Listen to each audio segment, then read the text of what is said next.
Welcome back to Uncensored. Douglas Murray and Jake Ugar are on bitterly opposing sides of a debate on Israel's war in Gaza. Millions have watched them passionately articulate their cases on this show, but never together. So tonight, on our final show of the year, we've invited these two big brains to debate the big outstanding questions on this conflict. How does the war end? Will Israel face repercussions for the scale of its response to October the 7th? Has it committed war crimes? What is the future, if any, for Hamas, for Gaza, and for the prospects of a true Palestinian state? Most importantly, how do we get to peace? Well, I'm now joined by the author of The War on the West, Douglas Murray, and by Young Turks founder and Democratic presidential challenger, Jake Ugar. Welcome to both of you. So I've interviewed you both a lot in this war, but not together. And Jake, I know you felt the other night when you were debating with other people, it didn't really get into a debate, and I think that's fair enough. And what I'd like to today really is to be almost a referee, if you like, between you two to articulate your views and to see if we can reach any points of consensus. So in that spirit, let me start with you, Douglas. I think you're back in Israel. Is that right? Yes, I'm in Israel tonight, yeah. Today it was a sea of other stories have come out in the last few days, which have been concerning, I think. For anyone who, like me, believes that Israel has not just a moral duty to defend itself, but has a fundamental right to do so after what happened on October the 7th. And I've said that clearly from the start. It's always been, for me, the issue of proportionality. And it seems that in the last few days, there have been a number of incidents which really question whether Israel is being precise, as it says it is, or indiscriminate. And I would cite the killing of the 3 hostages. I would cite the killing of the 2 women outside the Catholic Church. I would cite the President of the United States saying that they're using indiscriminate bombing, and so on. Do you, Douglas, notwithstanding your full throttle support of Israel, does anything that's been happening make you think Israel needs to execute this war differently?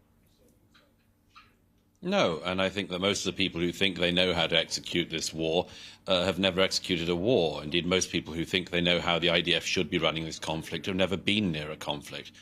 I'm in Israel tonight. I was in Gaza again yesterday.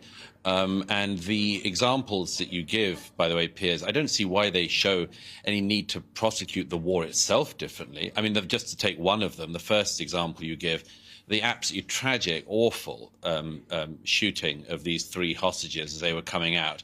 But, you know, some of the spin that's been put on that in the world, apart from the glee, of course, that Israel's enemies can't help expressing, some of the spin on that is almost as if it shows the IDF is sort of so brutal that it even kills Hamas hostages who are Israeli.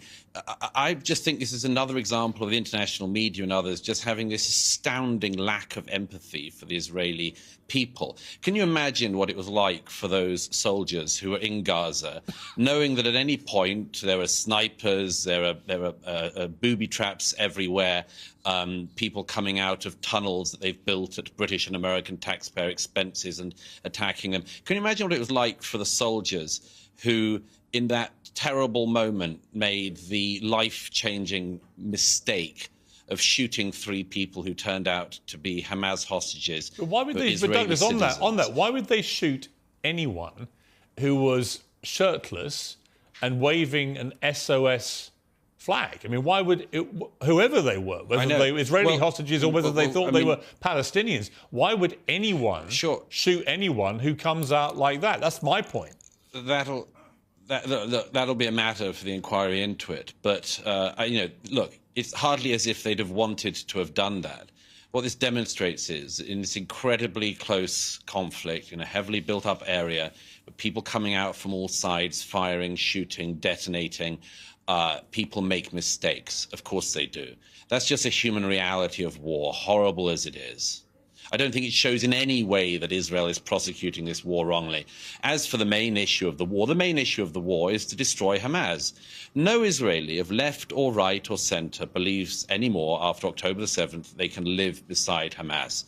Hamas has been given the statelet of Gaza. It was given it in 2006, voted in, then killed their fellow Palestinians in a coup, killed Fatah rivals. And they've run the Gaza for almost 18 years now. And they've produced a new generation of people whose main aim in life, it seems, according to their textbooks and their classes, is to regard Jews as enemies who should be killed. This is just an unbelievable waste, a waste of life on every side. But apart from anything else, a waste of those Palestinian lives, of children who grew up under Hamas's rule, if you can call it that, who have been indoctrinated into becoming sociopaths by a psychopathic terror organization, Hamas. All right, Cenk, you've been listening to that. Is there anything that Douglas said that you agree with? No, nothing. Not even about the way Hamas has presided over Gaza in the last 18 years? Yeah. So that's a weapon of mass distraction. It's Israel doing genocide on the Palestinians right now. And there's IDF soldiers singing and in video that the IDF has confirmed about how they're going to wipe out the seed of Amalek. That is a verse in the old Hebrew Bible that talks about exterminating Amalek. So they're talking about genocide against Palestinians. Benjamin Netanyahu has also talked about wiping out Amalek. These are open calls for genocide. What I find stunning, Douglas mentioned stunning lack of empathy. There's 20,000 dead people in Palestine right now in Gaza. Over 8,000 of them are children.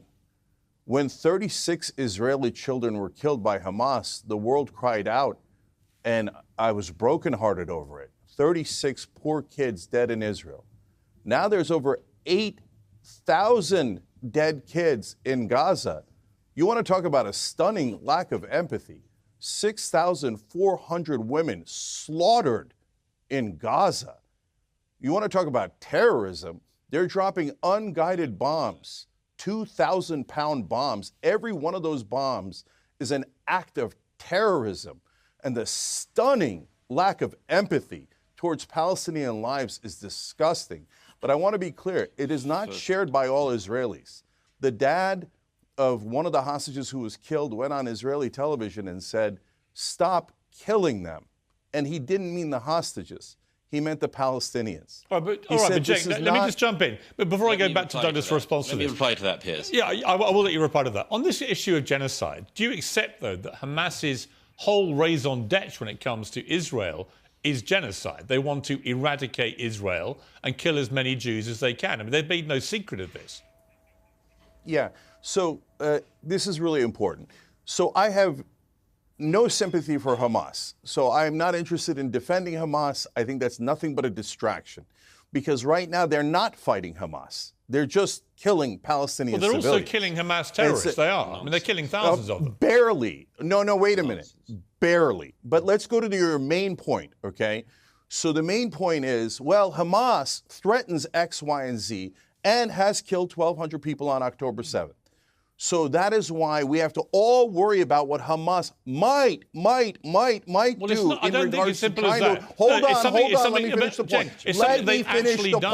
Let me finish the point.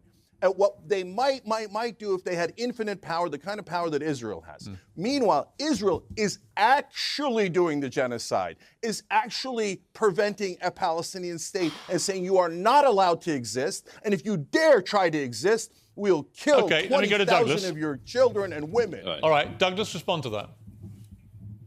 Several things. First of all, anyone who uses the term genocide in this context simply doesn't know what they're talking about, or is a malevolent actor. I don't know if Mr. Uyghur's travelled at all in his life, how far he's travelled, how many conflicts he's seen, but I'd have guessed none. And you clearly know nothing about this particular conflict, and you've obviously seen none of it. The genocide that you describe is such a smear and a libel against the Jewish state.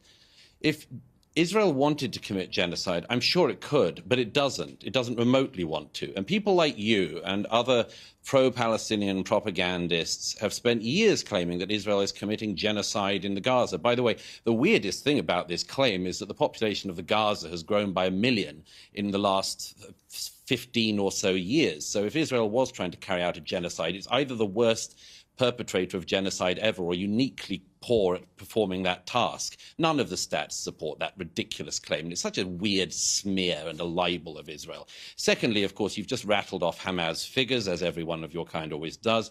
Thirdly, you said that the world cried. You said that the people like you who cover for the Palestinian extremists. Thirdly, you said that the world cried out for the 36 Israeli dead children. No, they didn't. And you know that very well. You know that very well. If you put up a poster to a missing dog in any Western city, that poster stays up. In city after city in America, posters of abducted Jewish children, including a 10-month-old baby, were put up and were ripped down by people who have been indoctrinated into hate of Jews. Nobody would rip down the poster of a missing dog, but from Dublin to Berkeley, they ripped down posters of abducted Jewish children. So no, I don't think there was very much care for that around the world. Let me put this to you, Douglas. Let me make two other very quick points. Firstly, you said what Hamas might do, as if it was some kind of hypothetical. Hamas showed what they do, what they want to do. It showed it on October the 7th, and its leadership, as I'm sure you very well know, said that they would like to repeat that again and again until they have got rid of every Jew. So, I don't know. I would trust Hamas's word on that rather than your interpretation of what you think they mean when they say that, and your generous interpretation of what you think that means. And finally, as for preventing a Palestinian state, it is nonsense that the Israelis have prevented a Palestinian state. They gave the Gazans a Palestinian state in 2005. They gave them a Palestinian state in 2005 when every Jewish person was ripped from their homes in the Gaza by IDF soldiers. And the Palestinian people were given a state. And what did they do? They voted in Hamas, who then killed their fellow Palestinians, never had another election, and used all the billions of dollars of taxpayer funds from the US, UK, and Europe to build terror tunnels and to enrich themselves so they could live the life of luxury in Qatar. Again and again, the reason there is not a Palestinian state is because the Palestinian leadership doesn't want one. Okay, Douglas, didn't want one in 1947. It preferred war, and it doesn't want one now. Douglas, let me put one point to you raised by Queen Rania of Jordan in a new piece for, I think it was the Washington Post. In just over 2 months, she said, Israel's turned Gaza into a hellscape. At least 8,000 children have died, more than the death tolls of Pearl Harbor, September the 11th, and Hurricane Katrina combined. These are gigantic and horrendous numbers of children being killed. Do you not have any qualms about the number of children being killed? I mean, does it not suggest that Israel... I want to hear Queen Rania talking about this as much as I want to hear Queen Camilla or Meghan Markle. I mean, it's pathetic. Queen Rania is holding on to her own position in Jordan. The only piece of advice she has for anyone is how to marry a king. Queen Rania herself is just playing a very nasty political game. If she cared at all, and I would pose this to all the states in the region, if Jordan cared at all for the Palestinian people, they would take them in. All right, they would take them in. They don't want them. If the Egyptians wanted them, they'd take them in, but they don't. Do you know why? Because every country that takes in the Palestinians gets terror. It happened in Egypt, it happened in Jordan, it happened in Syria, it happened in Lebanon, it happened in Tunisia, on and on. That's why these people don't really care about their fellow Muslims. They just care about hating Jews. All right, Jake, your response. Yeah, so you asked if he cared about 8,000 dead babies, and his answer was no. Queen Rania bothers me, so complete non-answer, because he doesn't care. He doesn't think the Palestinians' lives are worth anything. He just called them all terrorists. Well, it's nice you can put that and this is what they always do. There you go. So hold on, I let you talk for a long time, so why don't you shut up for a second?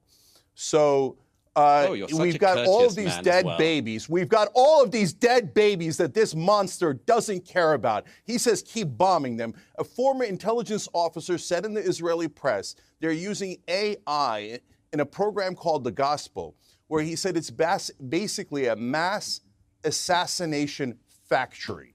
And we could all see it with our own eyes. And you can do all the propaganda you want. No one believes your nonsense. We see all the dead women. We see all the dead children. Now Israel has killed 20 times the number of civilians that Hamas killed. So would I want Hamas in charge of Israel? Never, never. I don't trust them, and I don't believe that they would be benign. So all of this propaganda about, people don't mind Hamas. No, we mind Hamas. We terribly what happened on October 7th.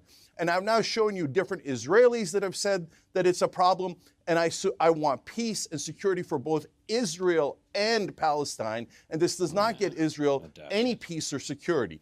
But when you ask the other side, do you mind tens of thousands of civilians that have been murdered, incinerated alive, body parts picked out of rubble, little babies killed over and over again in what is even the Israeli Prime Minister is referring to as Amalek, meaning an extermination of the Palestinian people. And I must clarify the difference between a genocide and a Holocaust. A genocide is when you target a specific people and kill a lot of civilians. Srebrenica, where 6,000 people were killed, was considered a genocide. So it doesn't mean you try to murder every single person in that let me ask race. you. That is a Holocaust. Okay, but let me reply. Wait, one second. Before I go to Douglas, Cenk, one question. You want to get rid of Hamas too, as does Douglas, as do I. If you don't do it the way that Israel is currently doing it, given that they live amongst the population, how else do you do it? Yeah, there's an excellent way to do it, and there's the right way to do it. So let me explain.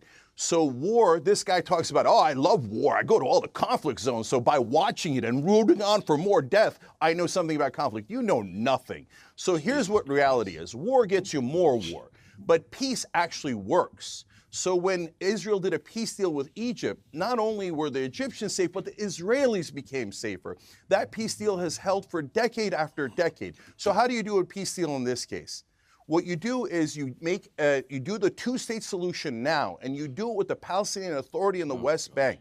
And if you then have a Palestinian state, the Palestinian Authority would have the credibility to drive out Hamas from Gaza. That is a realistic plan for both peace, security for Israel and the Palestinians, and driving out Hamas. The idea that you're going to kill 20,000 more civilians, 200,000 more civilians in Gaza, and it's going to drive out Hamas. Okay, let Douglas let me answer that. Let Douglas respond to that. First of all, I mean, your other guest, I mean, I don't know what kind of a creature he is.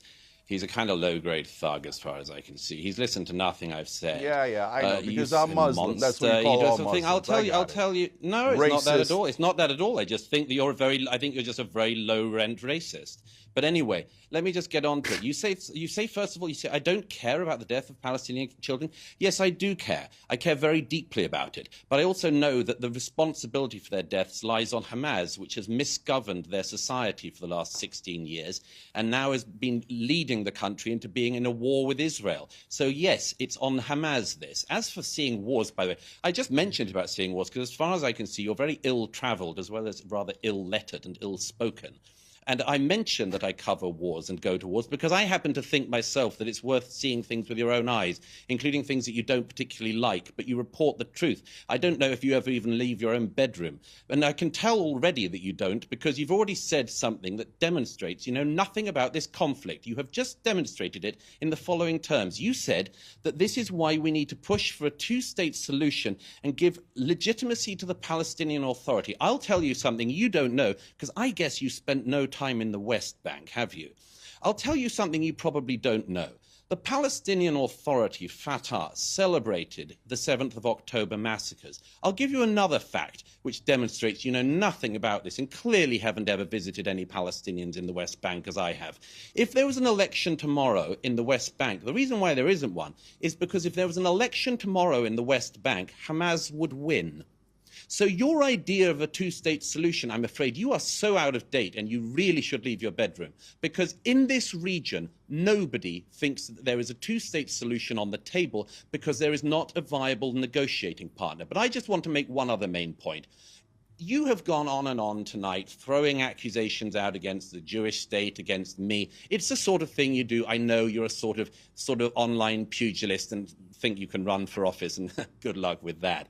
But I'd just like to point out that you only really get animated if the Jews are involved. And I can tell that for the following reason. I mean, your surname's Uyghur, isn't it? 1 million Uyghur Muslims in China have been put in concentration camps in the last decade. And people of your ilk never really care about that, do you? Because it's not the Jews doing it, it's the Chinese Communist Party. At the moment, 1 million people who are in Pakistan at the moment, who are your fellow Muslims and who happen to be Afghan, and I don't think you care about them, do you? 1 million Afghans are currently being forcibly deported from Pakistan to Afghanistan. You don't care about that. You're not riled up about that. You're not riled up about what the Janjaweed are currently doing in Sudan, where thousands and thousands of people are being attacked by the Islamist militia there. You don't care about any of that. You get exercised and you rile up what little base you have of malcontents because you're riled up when the Jews do anything. All right, it's Cenk, perfectly obvious. Okay.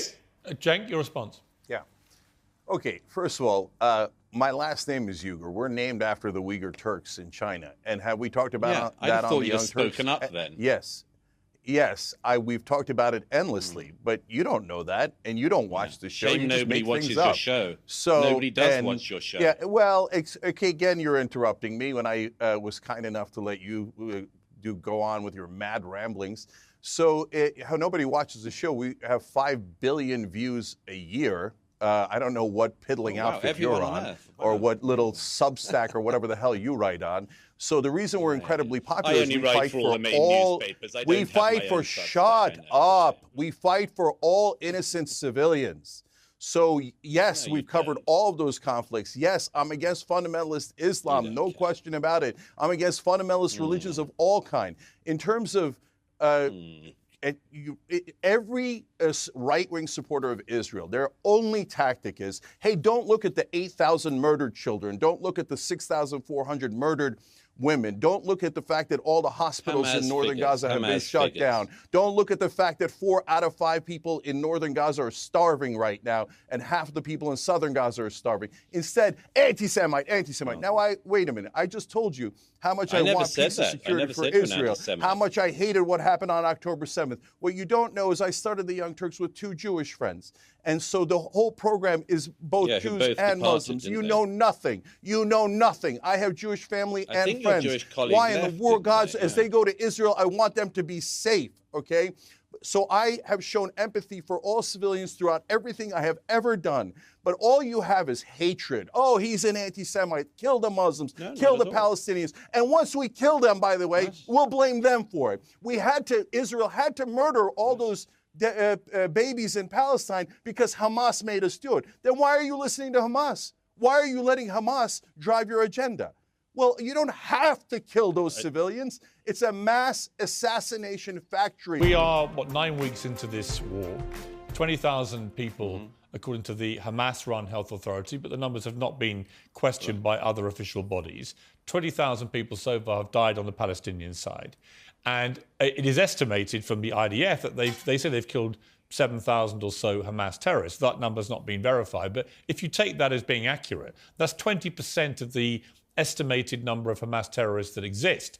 Therefore, there's 80% still to be eliminated, which at this rate would take another 8 to 10 months and would lead to potentially several 100,000 civilians being killed and pretty much all of Gaza being obliterated with nowhere for the 2 million who've been displaced to go back to. So my question for you is, if this is the game plan by Israel to finish Hamas right to the last terrorist, what is left after that? They talk about the day after the war. What does it look like? Who runs Gaza?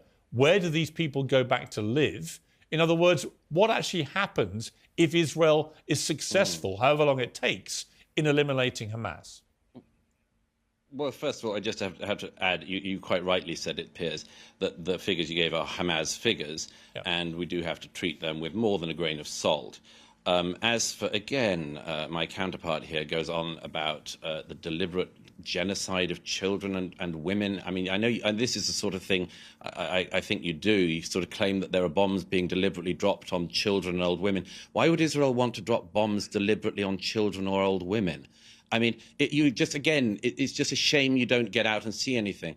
the Israelis do an incredibly careful campaign before bombings to try to make sure that civilians are warned to leave areas that are about to be attacked. Everybody knows that. Everybody in the region knows that. It's a shame that that fact hasn't got to you. As it happens, the whole question you raised, Piers, is a very, very complex one. I don't have the answer, and I don't believe anyone does have the answer about the day after. Nobody wants to rule the Gaza. The Israelis used to be in charge of it. They left, as I say, in 2005 to the last Jew. They were all taken out of their houses. Israel doesn't want to rule the Gaza. Now, who can rule the Gaza? Hamas clearly cannot, because they set it up as a terrorist statelet. Can some Fatah-like authority be encouraged to take it over? Possibly. Possibly. I spoke to one Palestinian analyst earlier today who said that actually, just as I said earlier, that an election in the West Bank today would elect Hamas, perhaps an election tomorrow, if it was to happen, and I'm not sure if that's going to be a good idea, might even actually elect not Hamas Palestinians to power. But it's a heck of a risk. The reality is that the only solution to Gaza that anyone can see, I can imagine, is that it has to be a solution which involves multiple players in the region.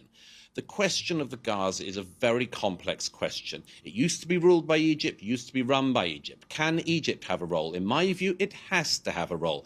Can Jordan be involved? In my view, yes, it has to have a role. Can the Gulf states, including those who've been pumping money to Hamas, have some kind of role? Yes, I would hope so. It cannot be Israel's task alone to deal with the question of the Gaza. It has to involve multiple players in the region, but there's one kicker to that, which is that none of the Arabs in this region that I'm sitting in care a jot about the Palestinians. They really do not. If they did, for all of their talk, they would have done something. They would not have decided to keep the Palestinians out, as they have in country after country. Queen Rania can invite the Gazans into Jordan. She can invite the West Bank Palestinians into Jordan. She doesn't. Egypt could open its border with Gaza. It doesn't. The Egyptian border with Gaza is firmer and more closely locked than the Israeli ones. There are Gazan workers who, until the atrocities of October the 7th, every day were going through the Eretz crossings and others to work in Israel and to earn a decent living. Were there workers going in daily into Egypt? No, because the Egyptians don't want Palestinians in their country. So the only solution is a regional one, but I'm afraid in this region there are very few people who care about the Palestinians. OK. Douglas, you had the first word. Jeng, I'll give you the last one. I want to preface it by saying that it's been reported today, and this is coming from Hamas's statements, apparently, picked up by newspapers in America, that there was a new hostage deal offered, which was that Hamas were asked, will you release the 40 women and children you still have captive in return for a week-long ceasefire, and they apparently have rejected that. So I think that when we talk about behaviour on both sides, the mere fact that there are still 40 women and children in the clutches of Hamas, and God knows what they're doing to those poor women, that should be noted too. There are still innocent people being held in the most appalling conditions by Hamas, and that is also motivating Israel's response. But right. I'll give you the last word, Jeng. Yeah. So I wish to God that they would release those women and children. I think it's immoral to keep them. It's wrong in every way. But Israel kills more than 40 women and children every single day, all completely innocent. Look, even if you take IDF's outlandish numbers of 7,000 Hamas fighters killed, that means their kill ratio of civilians to fighters is still worse than Hamas's. And they have now killed 20 times the number of civilians that Hamas has killed. So when Douglas talks about driving them into Egypt or Jordan, that's just ethnic cleansing. They live in Gaza. So if you push them out and they say, well, you're all Arabs anyway, why don't you just go live somewhere else in the region? That's the definition of ethnic cleansing. That is outrageous. And he says it with blithely, with no concern, because Palestinian lives don't matter. And you ask them, hey, how many Palestinians can you possibly kill? And he never answered the question. So the reality is you cannot kill your way out of this conflict. The more that they kill, the more. What do you think that the Palestinians are going to feel? What would you feel if your family was butchered, if their heads were crushed by a bomb that was dropped on a building, if they were lit on fire by the bombs that were dropped? What would you do? You'd fight back the rest of your life. And then they are permanently occupied. And now Netanyahu says he was proud that he prevented a Palestinian state and that he will continue to prevent a Palestinian state. He is not a partner for peace. He profits from war. His whole career is about perpetuating war, not just to murder Palestinians, but it keeps Israel unsafe for eternity. So the whole point of Israel is to be a safe haven for oppressed Jews throughout the world. It cannot be a safe haven as long as you're imprisoning 5 million Palestinians and saying, we are never, ever going to let you go. And if you ever dare oppose us, we will kill your women and children. It's disgusting. They're not in prison. It's not what Israel was meant to do. I'd urge you again, Cenk, leave your bedroom sometime and come to this region and see it for yourself. Hey, I thought I was supposed to get the last word. This idiot's talking about bedrooms. Hey, do you care about the babies? You care about the women? Douglas, why don't you admit you don't care about dead Palestinian babies, dead Palestinian women, because you don't mind it? Israel, you say right or wrong, no matter how many people they have murdered, no matter how many kids they have crushed to death, you don't care because you don't care about human beings. All you want is some sort of warmongering Israeli state, U.S. state, etc. All right, listen. I've got to wrap it up. I've got to say, listen, I think we actually had a very little man. I found it super evil. You don't mind the deaths of all those thousands of people. Let's not descend. Evil warmongering. Jake, let's not descend into this. I actually think, with a few exceptions, we had a good debate there, right? I understand passions run high. I think it's a shame whenever I do these debates when it gets ad hominem in the way that it has occasionally tonight. But I do think we've also had some really smart takes from both sides about what is going on and where we need to get to. I think we can all agree on one thing. We all want to end up with peace here somehow. It's going to be horrendously difficult. We do. It's very complicated. Piers, that's not true. But I do think I don't actually think, knowing both of you as I do, I don't believe the charge that neither of you care is true. I think you do care about all the lives that are being lost. It's just a lazy smear. And I think that we should start from an acceptance that we all care and then try and be more constructive. But listen, I thank you both for joining me. I wish you both a Merry Christmas. I'll see you both, no doubt, in the new year. And I thank you both. I thank you both for your regular contributions to the show, particularly since this war started, because I really do appreciate it. And I want to hear both sides. And I think you both articulate your cases extremely powerfully. So thank you both very much. Thank you. Thank you.